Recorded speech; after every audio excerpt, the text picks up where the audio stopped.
तो बेटा समझदारी वाली बात यह है, सुन मेरी बात, हर एक चैप्टर को ना डाइजेस्ट करने के लिए वक्त चाहिए होता है, ठीक है?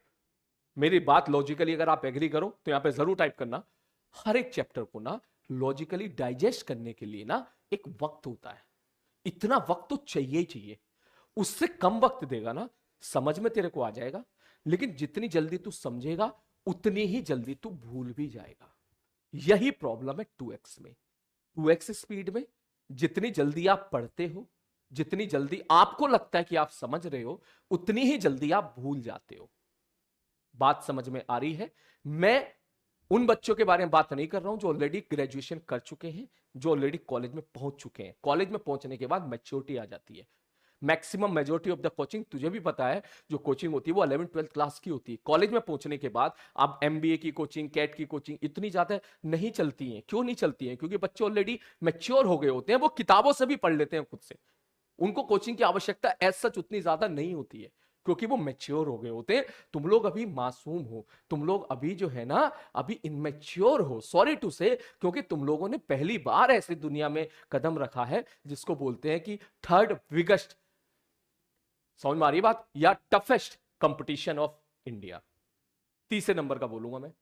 पहला मेरे हिसाब से जो है, पहला दूसरा कौन सा, इसके बारे में अपन बाद में चर्चा कर लेंगे, ठीक? तो बेटा इसलिए आप जो है ना, जो सर बोले ब्लाइंडली उसको फॉलो करो, ऐसे लोगों के चक्कर में मत पड़ो, वरना जब रोटेशन आएगा ना, जब सेंटर ऑफ मास आएगा ना, तब तक आप निपट जाओगे। और ये स्ट्रेंथ जो है, जो 100 है ना, 100 की 30% में तब्दील हो गई होगी, और 70% बच्चे गिव अप कर चुके होंगे, जबरदस्ती क्लास अटेंड कर रहे होंगे, उनका बेसिक पीछे से नट बोल्ट सब ढीले हो गए होंगे। अब टीचर 10 बार एक बात बताता है तब जाके साला कुछ बच्चों को चीजें याद रहती हैं। कुछ बच्चे उसमें भी ऐसे होते हैं जो कायदे में लास्ट तक भूल जाते हैं कि सर ने ये बात क्या बताई थी। तुम अगर 2x पे देखोगे, मैं वैसे ही बहुत तेज बोलता हूं, कोई इंपॉर्टेंट कंसेप्ट मिस कर जाओगे।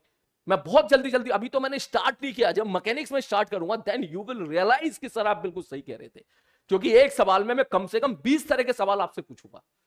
ये मेरा नेचर है, ठीक? ये मेरा नेचर है। यूट्यूब की क्लास में चले जाना, वहां पर कोई सी भी क्लास तू देख लेना, कोई सा भी क्वेश्चन डिस्कशन तो मेरी वहां पे देख लेना। जब क्वेश्चन हम लोग कर रहे होंगे तो दिमाग दौड़ा रहे होंगे घोड़े वाली तरह की, देख अगर ऐसा होगा तो क्या होगा, देख अगर ऐसा होगा तो क्या होगा, देख अगर ऐसा होगा तो क्या होगा, देख आईटी ने ऐसा पूछा था एक बार, देख जेईई ने ऐसा पूछा था एक बार। और ये सारी चीजें जब बेटा 1 मिनट के अंदर या 40 सेकंड के अंदर गुजर रही होगी ना, तो 2x पे तू नहीं झेल पाएगा। तुझे लग रहा है कि तू झेल लेगा, लेकिन वो इफेक्टिवली एफिशिएंटली नहीं हो पाएगा। जैसे क्लास में होता है ना, एक बच्चा एफिशिएंटली बैठ के पढ़ता है, एक बच्चा बिल्कुल अपनी बेस्ट एफिशिएंसी देता है, और एक बच्चा नींद में बैठा होता है। तो आप उस नींद वाले बच्चे हो जाओगे, सीधी सी बात है। पहले ही समझा रहा हूं प्यार से, क्योंकि आप 11th क्लास में हो, आपको नहीं मालूम क्या होता है सेंटर ऑफ मास, आपको नहीं मालूम क्या होता है टॉर्क, आपको नहीं मालूम क्या होता है कंजर्वेशन ऑफ एंगुलर मोमेंटम, आपको नहीं मालूम क्या होता है वर्क पावर एनर्जी। तो ये मुझे मेरे हिसाब से बताने दे। बात समझ में आ रही है? क्लियर है?